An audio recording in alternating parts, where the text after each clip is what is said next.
Biz Sistem Ağdaş Mərkəzi olaraq SAF 2005 festivalının Deep Dive kateqoriyasından Neros komandası olaraq qeydiyyatdan keçmişik. Bizim komanda üzvləri, mən Yusuf Zamal, Mən Sultanov Kənan. Mən Abdurrahmanov Tunar. Layihəmizdə suyun altını müşahidə etmək üçün kamera sistemi quraşdırmışıq. Kamera vasitəsilə sualtı görüntüləri real vaxtda izləmək mümkündür. Sistemin stabil və təhlükəsiz işlənməsi üçün gərginliyi voltmetrlə tənzimləmişik. Eyni anda bir neçə cihazı qoşa bilmək üçün çıxış sayını artırmaq məqsədi ilə hubdan istifadə etmişik.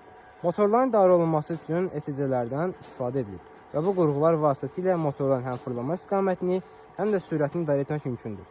Motorların sürətini daha dəqiq nəzarət etmək üçün isə ECC-lərin çıxışlarını pixaf uçuş nəzarətinə bağlamışıq.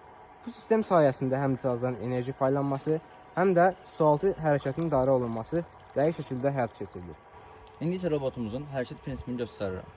Sola dönməsi, sağa dönməsi, iləri, geriyə, aşağıya batması,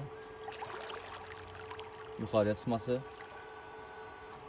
və gördüyünüz kimi robotumuz qətiyyən su keçirtmir və əgər su keçirdərsə bizə məlumat gələcək kompüter vasitəsilə.